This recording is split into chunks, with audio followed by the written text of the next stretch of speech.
Hello, everyone, and welcome back to the Hard Nine podcast. Today, as we sit here right now, is December the 10th. As Christmas approaches and the hot stove starts to wind down as far as the winter meetings go, I do not believe the Cardinals are finished with their offseason. Well, they're definitely not. Like they, Well, Mosaic has said 100 times that he is not finished. What? Here's the thing. Like they're gonna try to do more. Like they're gonna sign a reliever. We all know that's happening. Like anyone that says that's not happening just hasn't been listening to him. But the starting pitching is what everyone's interested in, and it's kind of been made clear by reporting by Mosaic himself that they're gonna try to add another starter, but that doesn't mean they're gonna succeed. But we'll see what happens. it's amazing that sometimes, and I tweeted today, like you would think that a lot of Cardinal fans believe that the Cardinals offseason ends in mid-December. And I understand that, again, that in the past we've had these problems, whatever. But when you've come out and you've said, hey, we're probably going to get close to 200 million, and you're at 167, I don't think you can go into opening day at 167. I don't know what the next 2 months look like. I have no idea. I agree with you. I believe there will be a reliever signed, but you can't come out and say that and then come in 33 million under where you were kind of hoping you would be.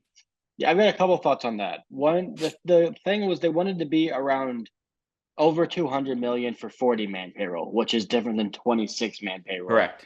So they're probably looking at 190 to get to guaranteeing going over 200 million 40-man payroll.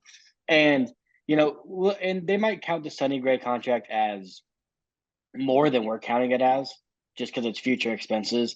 But I also think luxury tax payroll counts Sonny Gray's contract as 25 million because they don't take into account the way you space out contracts like that. So it's 25. They can take into account the AAV, and he said they're not going over the luxury tax, and they have around $30 million in luxury tax payroll to spend to get over the luxury tax. So they're not spending another 30.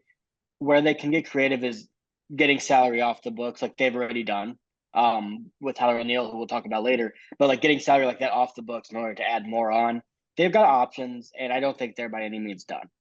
I don't think so either. And like I said, like I understand why everybody's shell shocked because of the past, but I'll reiterate, like they've never come off a season like they had last year under John Yeah, Mozeliak, under Bill DeWitt. That has never right. happened. And so to believe that I understand as fans we have one sense of urgency, but to believe that they don't have their own sense of urgency, I think is naive. And I think that that's just not the case right here. Now, obviously, they're not going to get the guys I think that we were kind of hoping they were going to get. That doesn't mean that you haven't already made significant upgrades. I'd like to get your take on this because I've read this quite a bit. And again, we're talking social media fodder, but it is representative of some of the Cardinal fan base, not all. But the idea that they have done the bare minimum, that just blows my mind when people say that. I have seen this quite a bit from people saying it. And it just they haven't. Like I don't know what else to say outside of they haven't. The bare minimum would have been going with re-signing Dakota Hudson, going with Zach Thompson, going with in-house options, and then maybe signing one of Kyle Gibson or Lance Lynn, and not making all of the trades they've made over. I think that, and I said this earlier. I think that over the last 4 or 5 months, the Cardinals have been more active with their 40 man roster and their depth than I have seen them in a long time. Yeah, I mean, here's the thing. When people say the bare minimum, it's the bare minimum as it relates to their expectations. That's what it was. Bingo. Because you saw a lot of things like Sonny Gray can't be the best pitcher you get this offseason. That we said that on the show, honestly. Like we did say that at Mm-hmm. some point in time. And one, the offseason's not over, so who knows if he even is. But also, that's your expectations. So that might be the lowest they can do in your eyes to make it a relatively decent offseason. But that doesn't mean it's the bare minimum. Like, well, here's my thing. Watch what the Orioles do this offseason.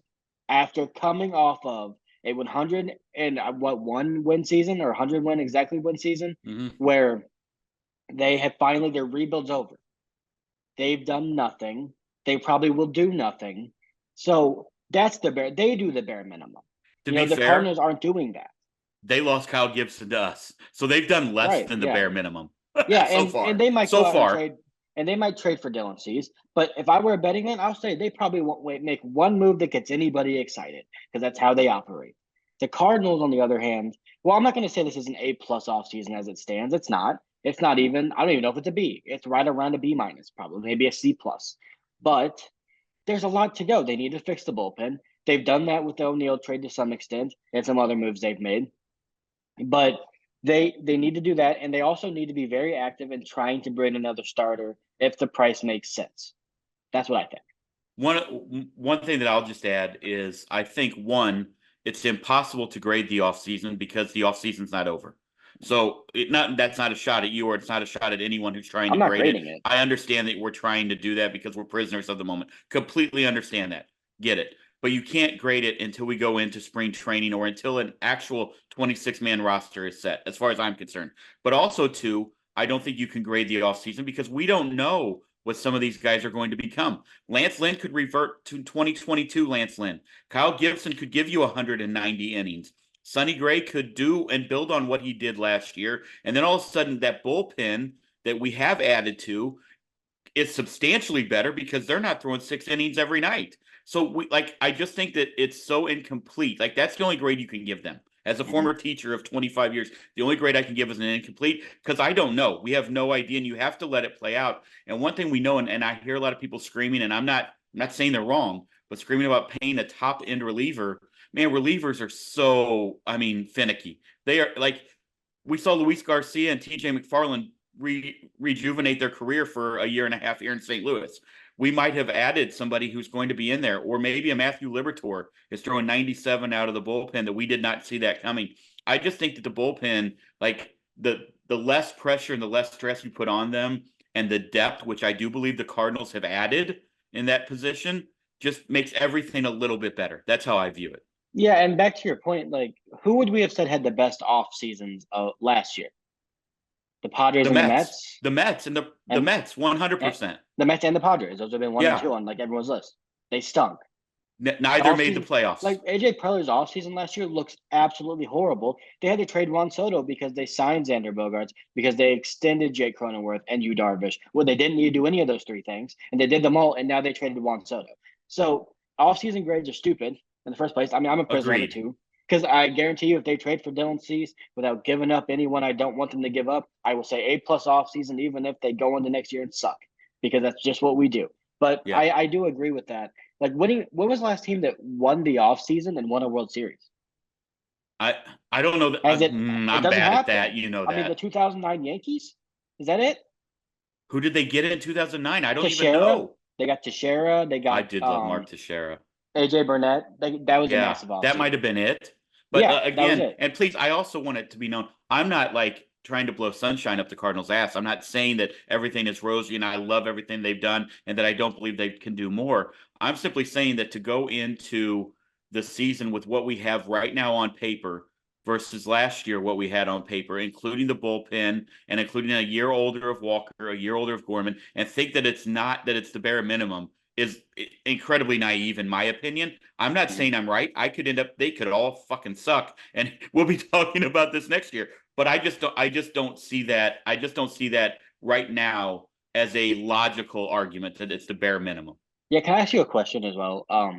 This is an exercise. You get one. No teams are finished right now. We know there's no team in the NL Central besides the Pirates, who will surely sign a 37-year-old first baseman later on in the offseason. No one else. And bring Rich Hill back. Probably. Are the Cardinals the best team in the NL Central on paper right now? Yeah, because again, it doesn't mean anything. It's December 10th. It means I'm just nothing. asking. But yes, in my opinion, the answer is yes. Right what now, would the Cubs have to do to pass them? Because the Brewers aren't doing much, and the Reds are whatever. The Brewers are in sell mode, right? Like, I mean, I think they're looking to sell Burns, and maybe they won't. I know that came out today. Then maybe they won't. We don't know that. And I think the Reds are still an improving team, but they have so many. I mean, talk about question marks. Yeah, like, I think it's relatively likely that their offense gets worse because we see sophomore regressions from rookies a lot.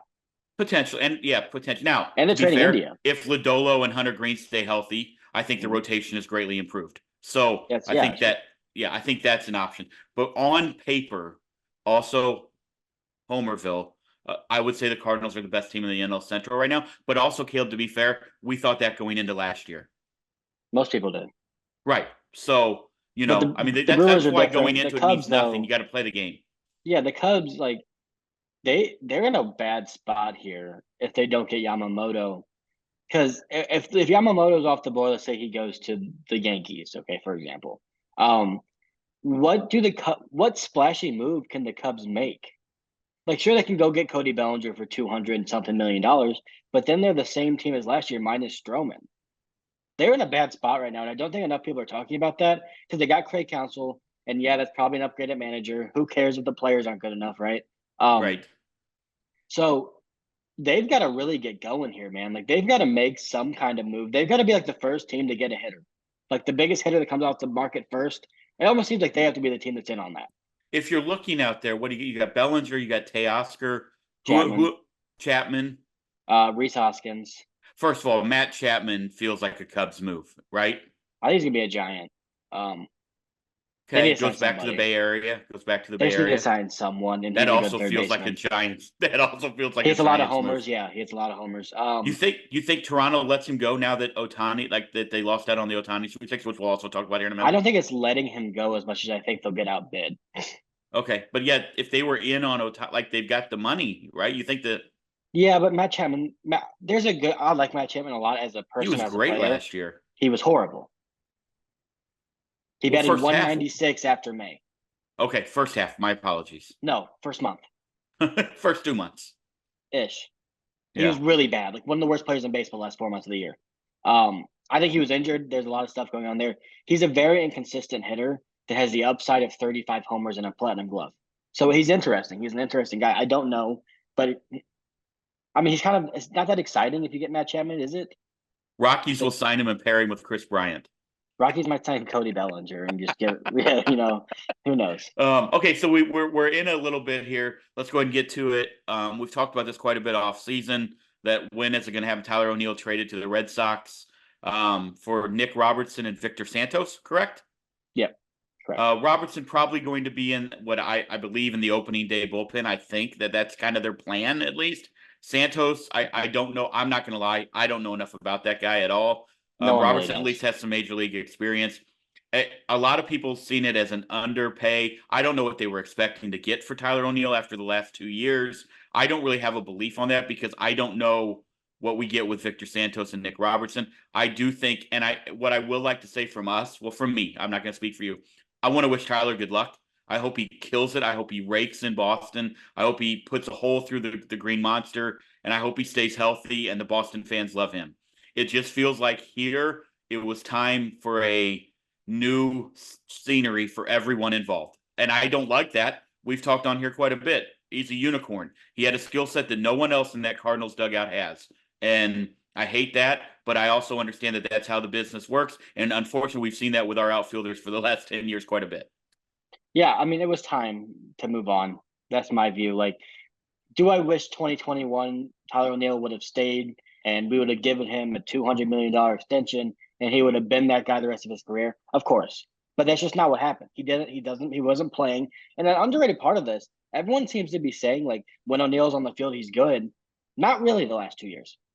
Like, let's be honest about it. He was really underwhelming when he was on the field, and he wasn't on the field much. So I get 2021 was amazing, and I believe that guy is still in there. But at some point, you got to move on. Like you had 1 year left, you weren't signing him back. There was no way that was going to happen. So I let's get to the trade package they got. But yeah, good luck, Tyler. I'm a big Tyler O'Neill fan as a person. As a player, he's incredibly fun to watch. I hope he's healthy and plays well in Fenway, which fits him very well. Of course, the Green Monster, but also really small left field, which should help the wear and tear on his body. So hopefully he goes over there and does a good job. Nick Robertson, I really like. I really like this move. So there was a piece that was written about him about how the Red Sox completely changed Nick Robertson when they acquired him for Kike Hernandez from the Dodgers at the deadline last year. They moved him to the other side of the mound. He now has 8 feet of extension, which is higher than any pitcher on the Cardinals, or longer, I guess I should say. And his sweeper was Sarris has a stuff plus, so it's OPS plus basically for pitches, Mm-hmm. individual pitches, to say how effective they are and how much they move, all that stuff. His sweeper is a 150 stuff plus, according to Sarris's model, which would be the second best pitch on the St. Louis Cardinals behind Ryan Helsley's fastball. And to explain, it's 50% above league average, correct? Yes. Yeah. Okay. So Okay. second on the Cardinals in Just wanted terms to of pitch explain that to value. myself and everyone else. Yeah, in terms of pitch value, it would have been second on the Cardinals behind Helsley's fastball, which is like one of the top 3 fastballs in baseball. So he has a lot of exciting stuff, and more so than Nick Robertson himself. I like that the Cardinals are targeting pitchers with unique traits. They've done this a few times this offseason. They did it with the Rule 5 guy they just drafted, who I'm going to look up in a second because his name is escaping me. But they are doing a good job of targeting pitches that can be used effectively out of the bullpen. Because bullpen pitchers, they need 2, 3 good pitches max, but they really need one standout pitch that can get guys out. Gallegos has his slider. Helsley has his fastball. Hicks has his sinker. Anyway, sorry, we had a little technical difficulty there. Yeah, I'm just intrigued to see. I think it adds another guy. It's funny how everyone is calling him Rule 5 guy. We really need to get that name. Yeah, I'll get that in a second. He deserves way more respect. I don't know how much of that cut out, so I'm just going to repeat some of what I said and tell me if I cut out again. Who knows?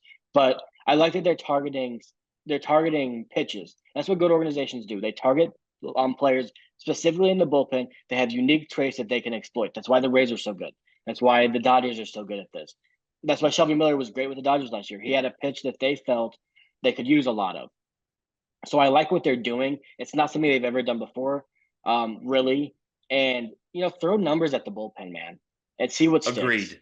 Like I do think depth. They need to go sign one of the not biggish guys, one of the Hicks area guys. Sign one of them. They need to. They need to get another guy that if he's healthy is going to be in that 7th, 8th, 9th. It's going to be Maton, isn't it?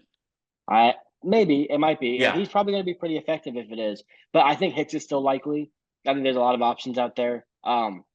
But other than those guys, like they now have a lot of options in the bullpen. And they're not the sexiest names. They're not the Atlanta Braves bullpen where you recognize every name they have out there. But sometimes like the White Sox, remember when they built that juggernaut of a bullpen 2 years ago and it was awful?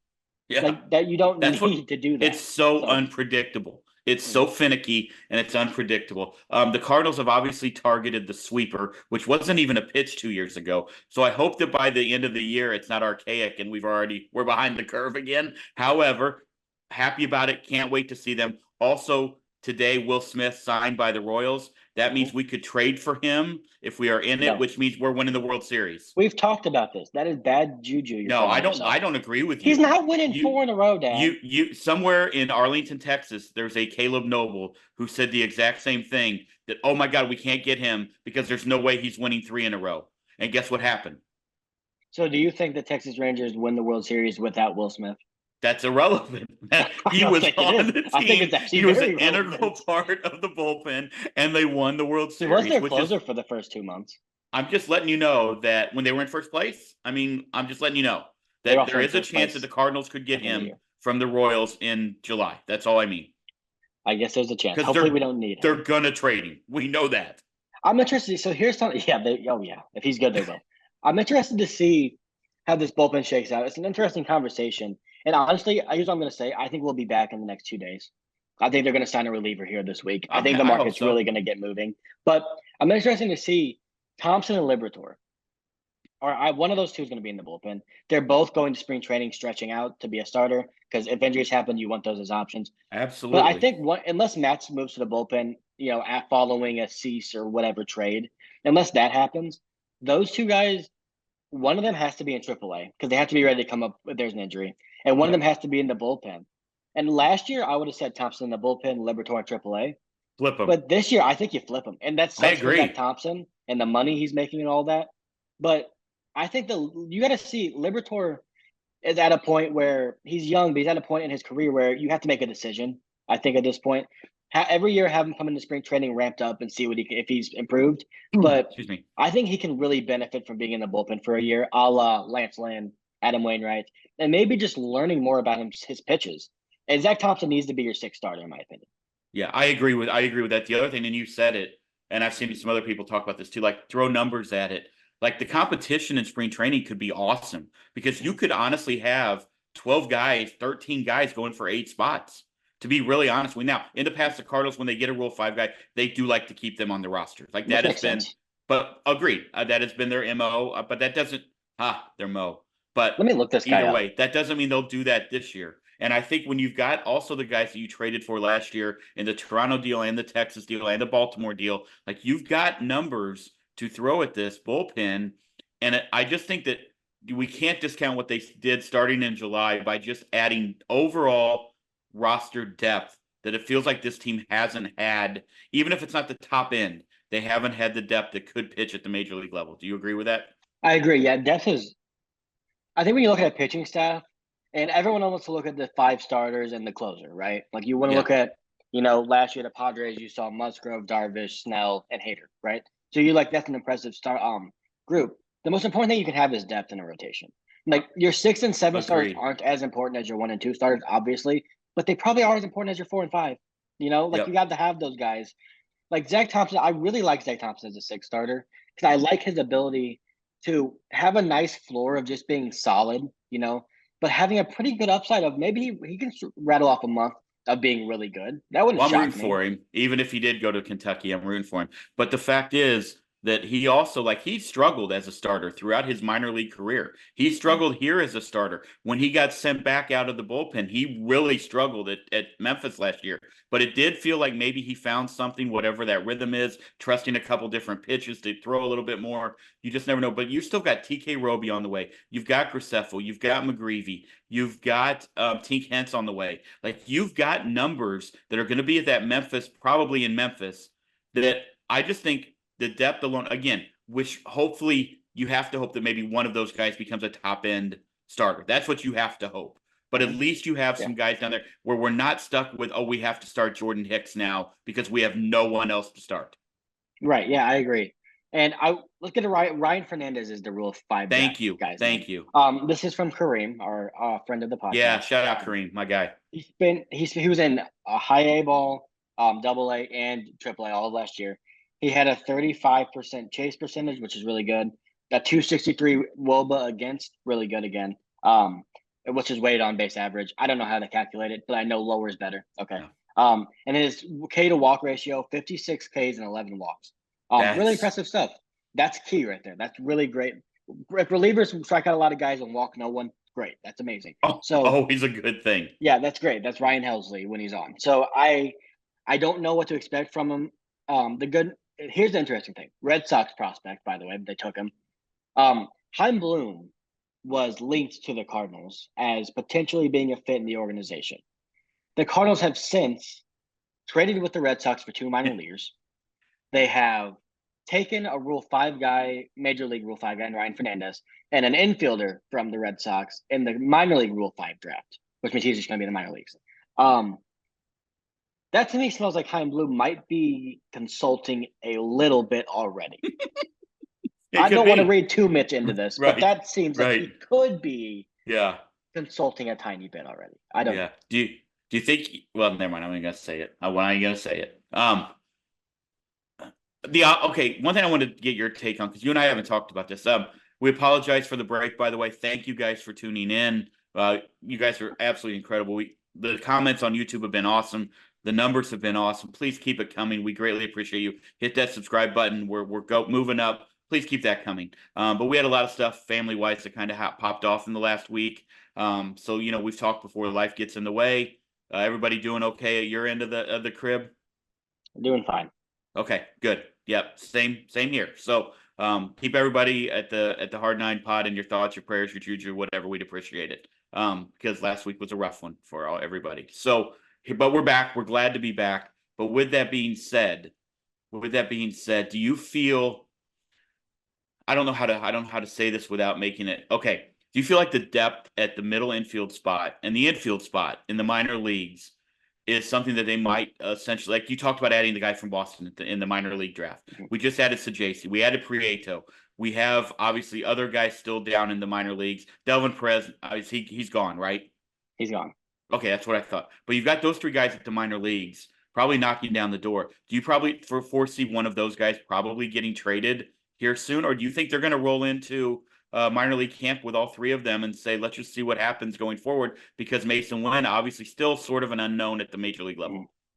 I'm going to preface this with saying teams love to have a lot of depth at the middle infield in their organization. You can never have enough. And quite frankly, what we saw as a surplus in the major leagues was not that in the minor leagues before these trades and these No. acquisitions. They were actually running pretty thin. Like all of their talent was at the point where it was at the major league level with Wynn, Gorman, Donovan, Edman, all those guys. But there was not much at the minor leagues to, come up. Like you had Fermin and guys like that, but that's not all that exciting. So I'm gonna preface it with that. They don't need to trade any of them. But if you're getting a starting pitcher and the team likes Dylan Cease or maybe like Prieto or they like in either of those two guys, because I really don't think they're trading any of the major league infielders. I just don't see that happening. It would be foolish not to consider it. It would be foolish not to be willing to throw in a Cesar Prieto or a Thomas Saggese in a package for a Dylan Cease because you have the next 5 years covered in your middle infield at least, right? So I do think they have the option now to do that, but I don't think these moves mean they're looking to do it. And not to leave out, they also signed the kid from the Cubs, the other infielder that they signed, Jared Young. Jared Young. He's a first baseman though. Yeah. I'm just saying though, still gives you depth on that infield, not in the middle, but still, because I don't think most people project the JC to play short. They probably looking at what second. I don't know. I mean, a lot of people think he's going to go the Paul DeYoung route of maybe moving playing over there, shortstop a lot at AAA.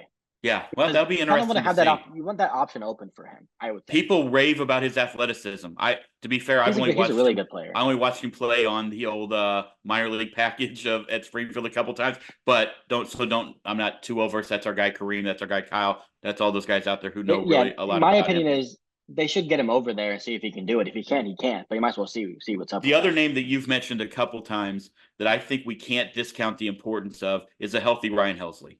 I think that. Last year, I don't know that I honestly don't know that coming off of the debacle in the playoffs in 2022, then the arbitration case, then all the other stuff that I don't know that we ever really saw. We saw flashes, but I don't know that we ever really saw the 2022 Ryan Helsley in 2023. So the importance of him coming back this year and being that guy that we saw coming out with the lights and Hell's Bells and all that and on lockdown, throwing 101, 102, and just putting people to sleep really quickly. That is an important factor to all of this because you and I both big Gio fans, but I think at some point we have to figure out there's going to be a Gio regression. Hopefully it's not this year. We saw it last year. I agree, but I'm just saying that could continue, which is always a concern. Or it could be great. It's relievers. We don't know. Agreed. But that also, I think, goes to the point of Jordan Hicks, Maton, somebody like that. It's really important to not just solely rely on Gio and Helsley. Yeah. Helsley's probably my favorite reliever I've ever watched for the Cardinals. Maybe besides Trevor Rosenthal. Like, those are probably my top two. If I had to give you my list, I have never really shot at Jason Mott. It's not. I mean, he had one of my favorite moments, but not the longevity. Shot at Waino. I was 4. Shot at Brett Cecil. Yeah. Yeah. No, but he's amazing, and he's one of the most talented players on our team. Just like elite stuff. Yes. And I'm confident if he's on the field and he's healthy, he's going to be able to be the Helsley we saw. Maybe not the sub-2 ERA Ryan Helsley, but maybe the 2.8 ERA Ryan Helsley that's going to save you more games than he blows. Here's the thing, and this is an interesting part of this. I do think there is something to the Cardinals getting frustrated with his unavailability. Is that the right thing? Lack of availability. Yes. Yeah. And a lot of that I don't know if unavailability is a word. It's not. Did they teach you that at U of I? No. But anyway, okay. A lot of it was self-imposed. And there's been enough reporting out there to say there's a little bit of frustration that there's a lot of days he comes in and says he can't throw when they believe he probably should be able to throw. That's not for me to decide whether it's fair or not. But that's out there. Okay. Derek Gould said a really interesting thing on Bernie's show the other day. And he said they felt like when Helsley threw for his second game in a row to save Adam Wainwright's final win, his 200th win, Helsley said, "Give me the ball. I want it. I don't care that I'm going back-to-back days. I want to win this for the team and for him," because he knew how much it meant. Gould said the team felt like that was a breakthrough with Ryan Helsley and the mentality they had wanted to see from him in terms of give me the ball, the mentality that Hicks and Gio have, right? They want the ball every day, those two. I think a lot of it, Helsley, a lot of injury history, a lot of knowing that you're in a position that's volatile and you can be forgotten about easily. Like, he knows that. He's very smart. But I do want to see where that goes. And I thought that was an interesting point that Derek Gould made, that he said they feel like they've made a little bit of a breakthrough in that area. And a lot of that could be like injuries, man. that can really be tough mentally on players. Like Tyler O'Neill, for example, we just talked about, and the whole running fiasco. It can be really difficult on players if they get injured, and we don't know how that's going to affect them. So I'm not trying at all to pass any judgment on Ryan Helsley. I just wanted to add that tidbit in there as we'll see. Maybe he's a different Ryan Helsley in 2024. Yeah, I just think that he's so important to this team because you don't have a guy waiting in the wings unless, I mean, again, per Most se, there could likely. always be somebody that pops up, but you don't have a guy waiting in the wings that if something, knock on wood, happens to Ryan Helsley, that is sitting there to take over outside of Gio. And like you talked about, we saw the regression last year, and that has to be a concern. I do think less workload for Gio equals better Gio. So if we're going to be Every honest, reliever. right? Okay, winter meetings are done. They're done. Not They as sucked. not as not. They I was sucked. gonna say pretty anticlimactic, and you actually had talked on here. I think that either it's going to be like insane or it's going to be one of the worst we've ever seen. Probably one of the worst we've ever seen. Now Yeah. that could lead to 2 months of exciting stuff on the hot stove. That's why baseball opens it like they do. They like to have this long window, unlike every other sport. They don't want it all being done in one day. They like to drag it out for some reason, and that is terrible for people like you and I. However, it's also very exciting. Actually, it's really good because we can talk about it all year That's long. true. I guess that's true. Outside of a reliever, do you let's just break this down, all right? FanDuel does a great job. DraftKings, whoever you bet with, Caesars, Bet ESPN, don't care, whatever, Bet MGM, whoever it is, they do a great job of breaking down odds. Mm-hmm. Give me your odds that the Cardinals land another starting pitcher between now and spring training / opening day. Oh, that's tough. Plus 300. Okay, for those who don't know, plus 100 is even. Anything minus means you believe that they're going to do it. Anything the higher plus goes the less you believe in that. But plus 300 is a pretty good number, I think. Yeah, I think there's a chance. I really do. I wouldn't discount it, but I think if you were to bet on it, you should be making a relatively decent profit if it happens. Who do you believe it would be? I don't think it's gonna be Glass now. As much as Yeah, I I would think wish it it should would be, be. I think someone's gonna pay a lot more than maybe they reasonably should for him. That's kind of where I'm at. And if it's the Dodgers, for example, like they don't care. They have 150 good prospects, so they don't care. Yes, they have. Yeah, The Cubs as well, like they're going to be a team that's in on a lot of people that are going to be willing to pay more than the Cardinals because the Cardinals are in a spot, like we've said, they don't need to go do this. They should, and we want them to, but it's not where they have to really overextend themselves because they feel like they have to. Cease to me still feels like, oh, it's kind of a long shot, but I do feel like they match up very well if the price is somewhere reasonable. So my list would be Cease is probably to me the most likely of the big names. And other than that, they're not getting a small name. Like there's no reason to. no, So no, they're not going to Cease add a and Glass back now are end. really the only two that I can think of. Bieber maybe. Like that could happen. Those are the only three I can think of, unless there's someone that's gonna become available that we don't know about, like Montgomery in the deadline a couple years ago. Yeah, right. I think I'm almost to the point where I don't think they're going to trade anybody. I mean, they traded Tyler. Honestly, there's Right. nobody else that they have to trade. Like if you look at it, and I just worry. Like I would love the Dylan Cease. Please, I want everybody to understand that. I mean, I still think he's a little bit overrated. He's still very good, but I also think here maybe he gets a bump He'd in be value. amazing. Yeah, He'd be I agree. amazing here. I just wonder about I also think somebody's going to greatly overpay for Dylan Cease. That's what I think. Yeah, here's my thing, Dan, and I agree that that would make a lot of sense if someone does. It wouldn't shock me if the Orioles came in and traded two prospects that the Cardinals they don't even have equivalents to because the Correct. Orioles farm system is so good.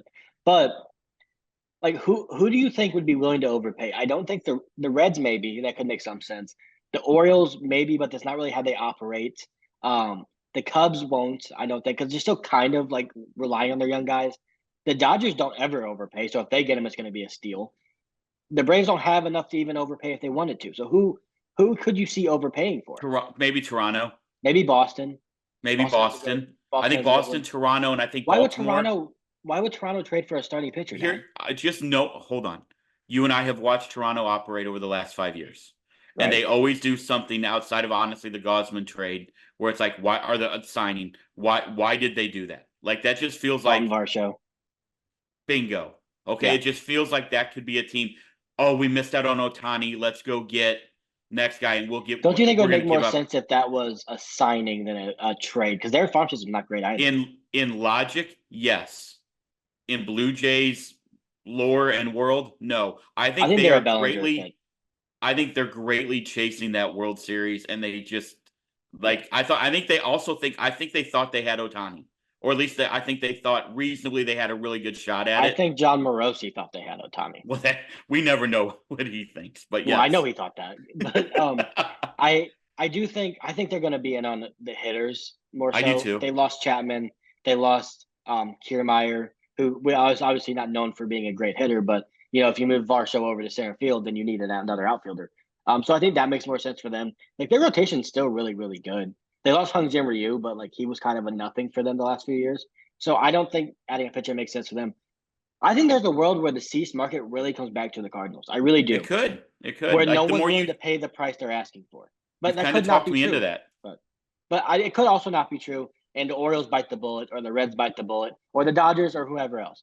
But I also think there's a chance where the White Sox overplay their hand a little bit, and they kind of not have to take what they can get, but take the offer the Cardinals are wanting to give them. You know what I mean? I think there's a possibility, not maybe likely, but there's a chance. Like the A's did with Sean Murphy. Exactly. Yeah. Yeah, Exactly like that. yeah. Okay, let's get to the big baseball news. Like Something happened. obviously, it did. In case you haven't heard, all right. Otani. First of all, you called me and you said, "Dad, Otani signed with the Dodgers." Right. That was step one. Literally 3 minutes later, I'm watching whatever I was watching. I don't remember what it was, and the terms were reported. And I had to call you back. 10 years, 700 million. I'm not going to try to explain the contract. If you want, read Jeff Passan. He has tried to explain it way better than any human could ever do it. I still sort of understand it, but don't really understand it. But the point is, 10 years, $700 million. Otani to the Dodgers. We finally have that settled. He didn't even have to move his house. He didn't even have to move. He might move to a nicer. He might move to a bigger house. He might move. He might buy another house. Right. Yeah, pay 2 property taxes in California. I don't know if I advise that. But my goodness, man, the biggest contract in sports history, by the way, beat Lionel Messi by around $30 million, I think it was, which is crazy because we know soccer players make more than anyone else. It's insane what they make. $70 million a year. And I know there's deferred payments and things of that nature to where it doesn't really work out to 70 a year, but let's just call it 10 years, 700.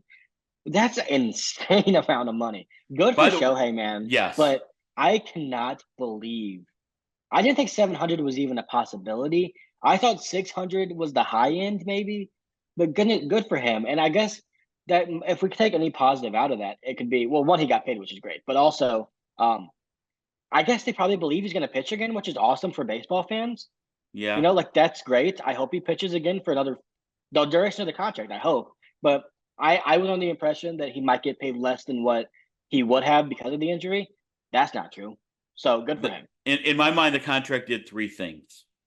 One, it really established LA again in the international market. They've always been that way. Whether you go back to Hideo Nomo, you go back to the '80s with Fernando Valenzuela. I'm sure that it goes farther than that and further than that, and people could explain that to me. And great. I'm just saying, when you have LA in the global market, we've said before that. Like, I would have loved Otani. I would love Yamamoto. But there is something to be said about that international market in that city. I think that's fantastic. I told you Magic was going to say, fuck it. We're going to give him whatever he wants. I told you that. I don't think Magic was the one that made the decision. In my mind, Magic Johnson made that deal. Maybe. All right. Hey, they both called Showtime, I guess.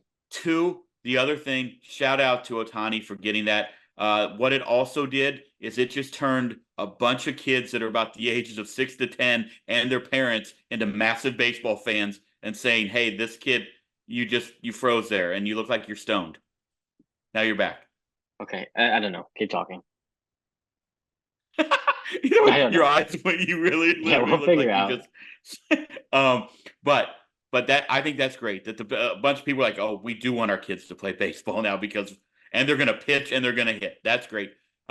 But 3, I think what it did, and this you could look at as a one, I think it's a hope down the road for Major League Baseball. But boy, it really showed that Major League Baseball needs a salary floor. I just think that, I mean, we can talk cap all you want. You don't get a floor without a cap. I agree. I understand that. But at some point, the cap or the floor has to come in because there's just we have too many owners in the sport pulling in a ton of money from the baseball revenue and the profit sharing, and they're not reinvesting into their team and the sport, and that something somewhere has to change because when the Dodgers can do that, and they were one of about 4 teams who could do it, we got to figure something out. That's all I'm going to say. I'm super pumped for Shohei. I'm super pumped for baseball. It's front and center, man. It was leading. It wasn't LeBron winning the in-season tournament. It was Ohtani signing for 7 years. So LeBron probably pissed about it, to be fair. However, I don't think so. there we go. I love that, but I just think that I mean we got too many teams that just are not reinvesting into their product.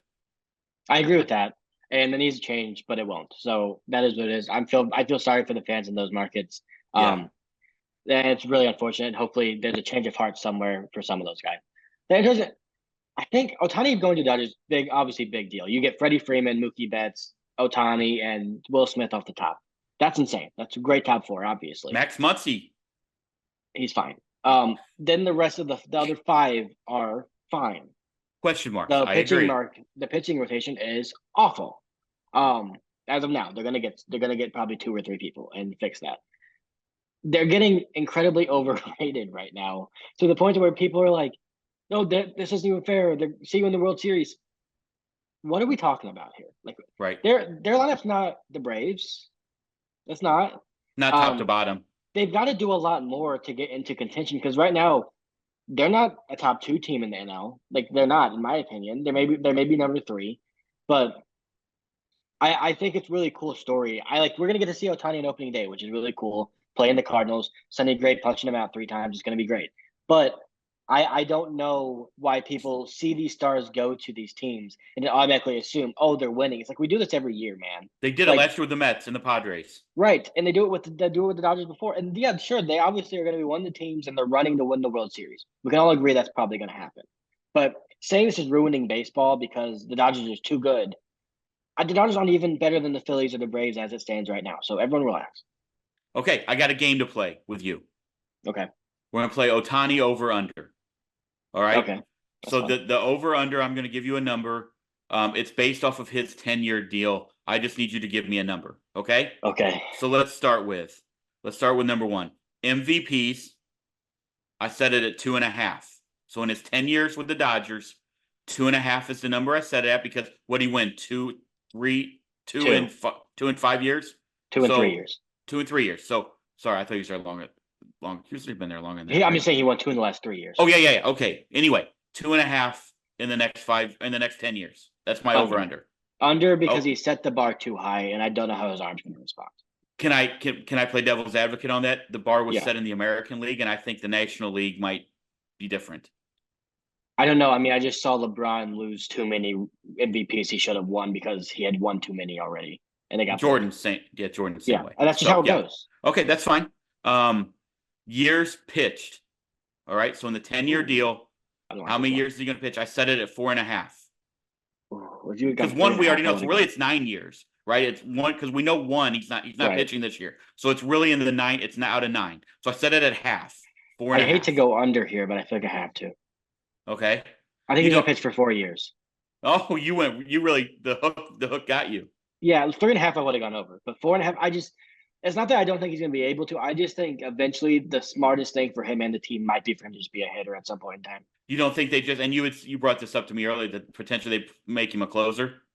Yeah, I wonder how that would work. I don't know, but here's another thing. Like, can you make him an outfielder? Like, can he be Mike Trout? I don't think so. Because he hits like Mike Trout. Like, I guess if he doesn't pitch, yes. Yeah, this is another thing I wanted to say, and I know we have more over-unders to go over, but no, that's fine. Yeah.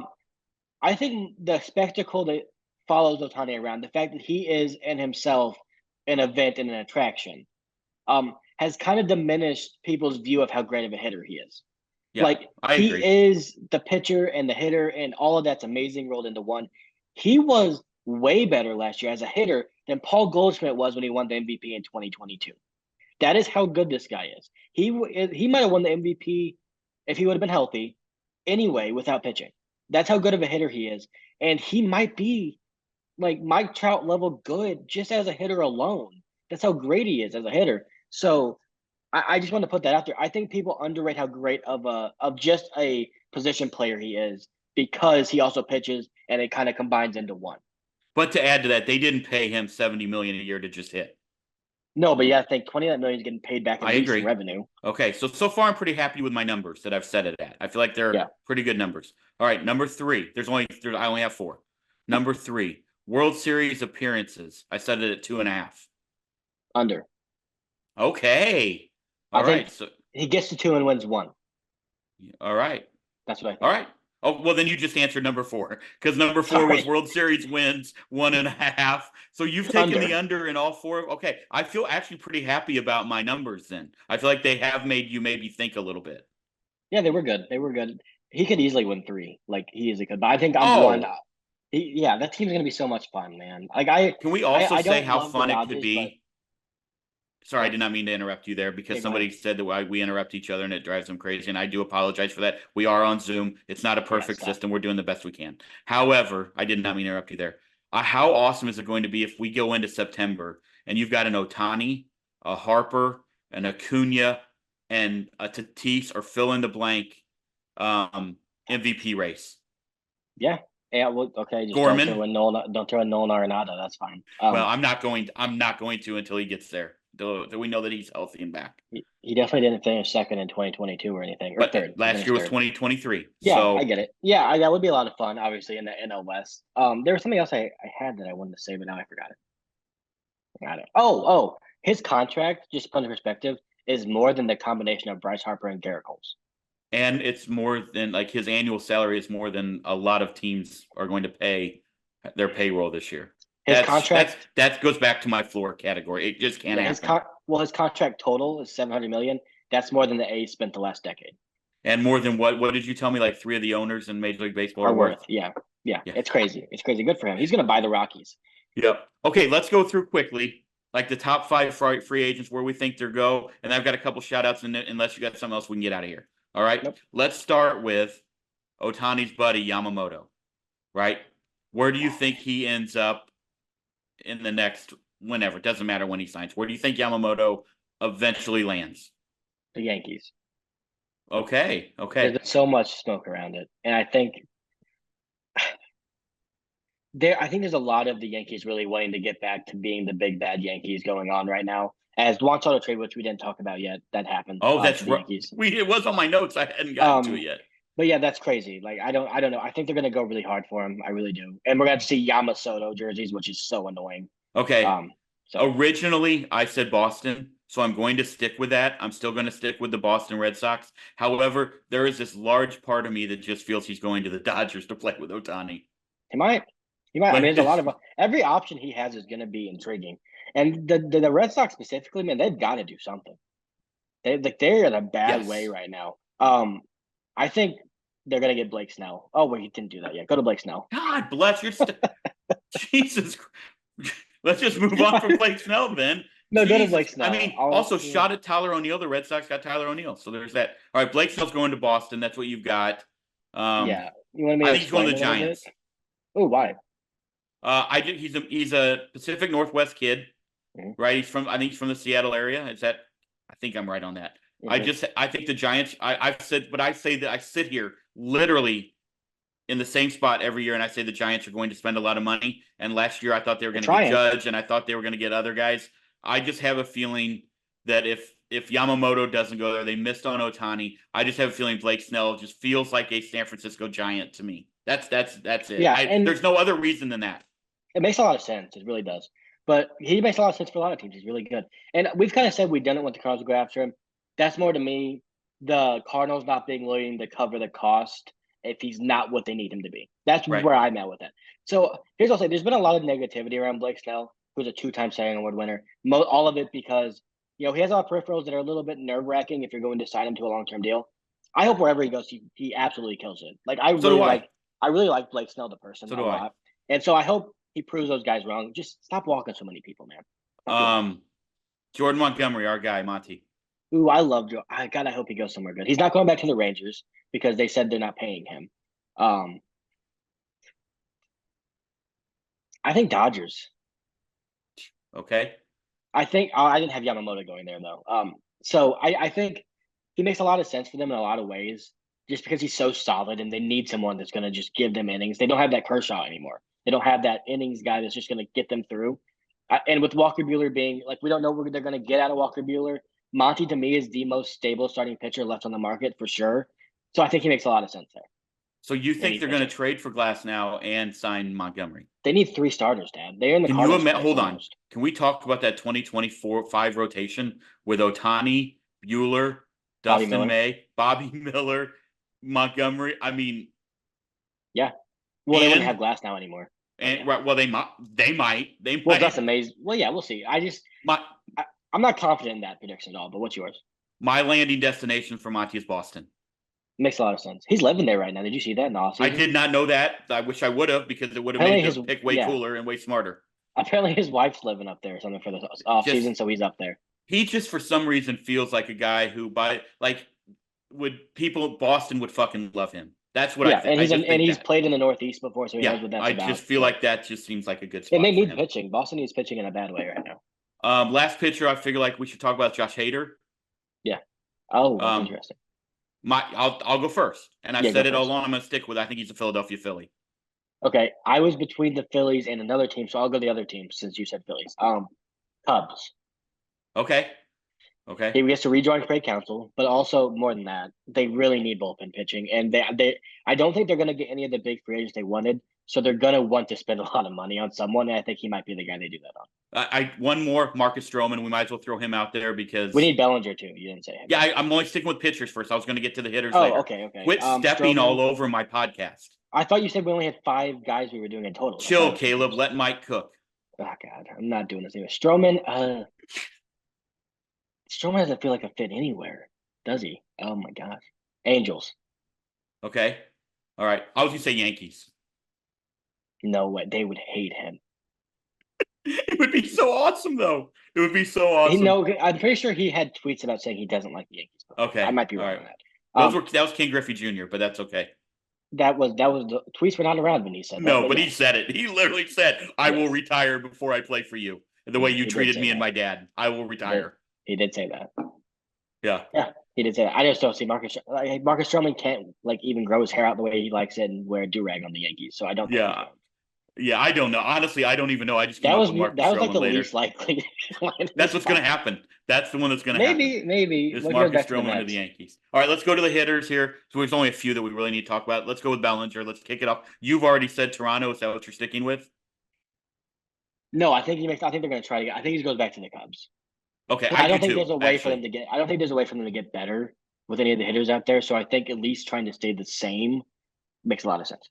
I agree with you. By the way. Teoscar Hernandez. He doesn't make any sense anywhere. Giants. That bingo. I agree. Thank you. Yes. They like their corner outfielders that just hit a lot of homers. They do. And I just feel like that feels perfect for Teoscar Hernandez. By the way, big Teoscar fan. Great arm. Plays fairly decent defense. And he doesn't have to move very far. Can hit. He was just up in Seattle. Like, I just feel like that one makes sense. Are there any hitters that we should be talking about outside of that? Matt Chapman. Who do you... That feels like that could be a Cub too. Those are the 2 I think as well. I'm going Giants for him. Okay. All right. Anybody else that we didn't talk about as far as hitters? Gosh, it's really a thin market. It is the Reds. Kevin Kiermaier and guys like that out there, but yeah, whatever. I mean, wherever Kevin Kiermaier goes, he's going to help a team. Yeah, he's a really, really good player. I just have no idea what his market is. Let me ask you this: do you think Boston? Do you think Kiermaier to Boston with Verdugo gone and with their outfield situation out there? Well, no, because they have Yoshida, O'Neal, Duran, who was really good last year. That's true. They have a couple young guys. Rafaela's really good. They're one of their top prospects, so I don't think so. Okay. I think Kiermaier makes a lot of sense in a lot of places. He could go back to the Blue Jays. I agree. Yeah, I agree that he could go. He'd go back to Toronto. That's what I said. Oh, sorry. I don't know what happened. He can go a lot of places. He's going to help. Maybe the Cardinals trade Tommy Edman and they bring him in. I don't know. No, I don't think that's going to happen. I don't think that's going to happen either. I know one more thing I want to go ahead. No, go ahead. Oh, no, go ahead. I was going to say that it's just kind of a weak free agent class. I am? Oh, God. You froze again. Right now? No, now you're good. Do you have gerbils running your internet? I think it's yours. We'll see when I look through it. Okay, let's go so I don't have to edit too much of this. Everybody's streaming everything. I think we're good.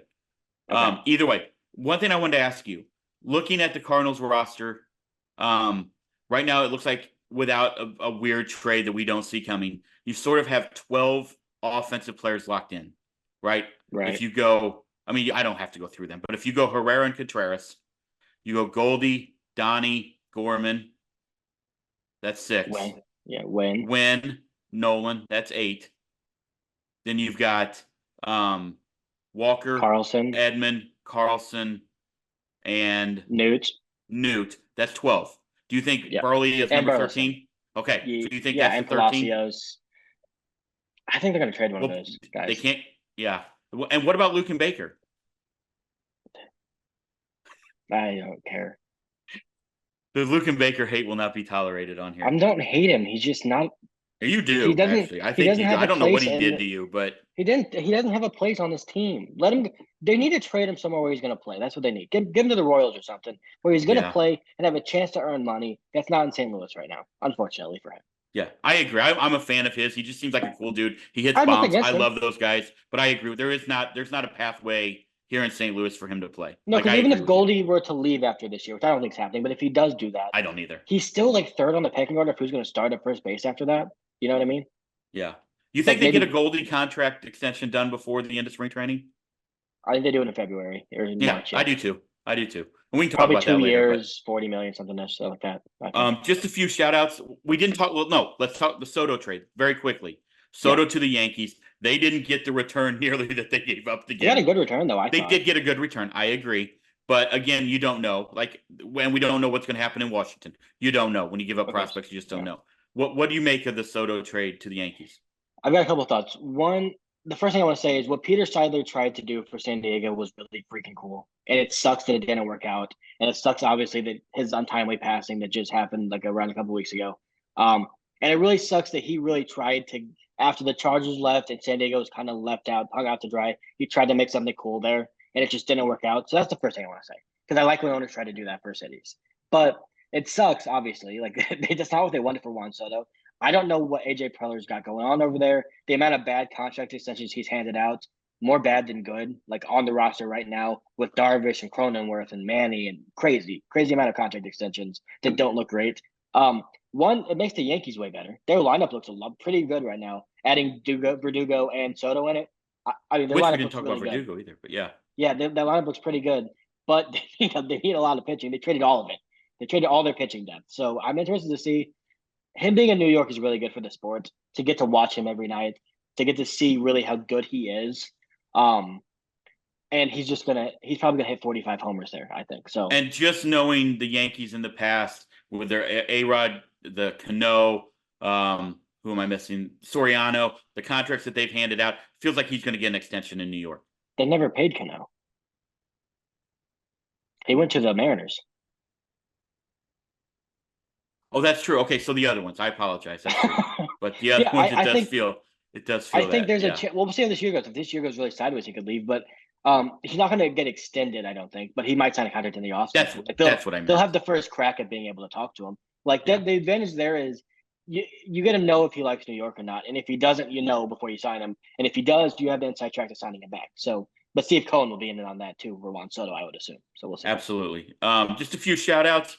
Jackson Churio, like what a deal for that. Crazy, and also man. odd for the Brewers. Like the largest deal ever for someone who's never played in the major leagues. 8 years, $82 million. He passed Luis Robert, right? That was the second highest. Yeah. Yep. So shout out to him. Good for him. The kid's a stud. He played right down the road in Biloxi, I think last year. I think that's where he was Biloxi. I think that's the Brewers Double A. Mm-hmm. Yeah. So I didn't get to go see him, but he was there.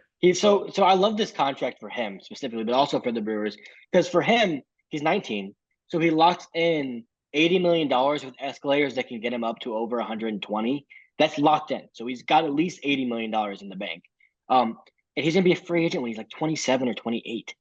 So at the worst, he makes $80 million in his career. At the best, he's a free agent again when he's 28 to make another 200 if he's the guy we think he's gonna be. So great for him. And the thing I want to piggyback off of this is the Cardinals should be discussing this with Jordan Walker, right? And they might be. And it should be for 10 or 11 years, not just 8. That's my opinion. So that's what I think. Okay. But great for him. I love contracts like this for the team and the player. It's a win-win, I think. So I like it. Has there ever been a more Miami Marlins move than to bring in Gabe Kapler as their assistant GM? Yeah, the more Miami Marlins move was trading for Christian Bittencourt today. Okay. All right. There you go. But But shout but out to yeah, Gabe. yeah, that's where I think that's where he needs to be.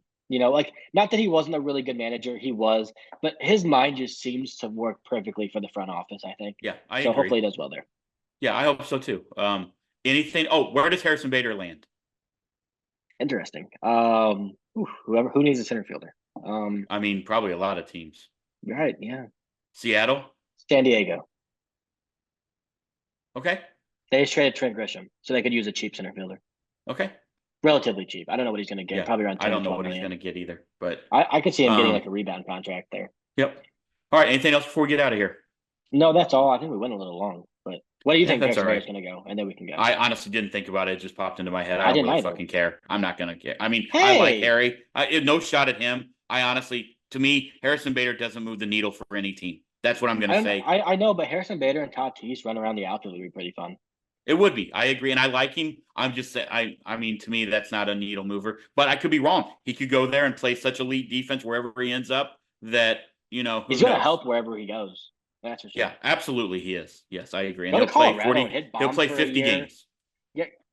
Why are you hating on him? Go to Colorado, hit 30 bombs like we know you can there, and then get a big contract next year. That's what I want. The Cardinals will sign him to an 8-year deal, and he'll play 50 Maybe games. so.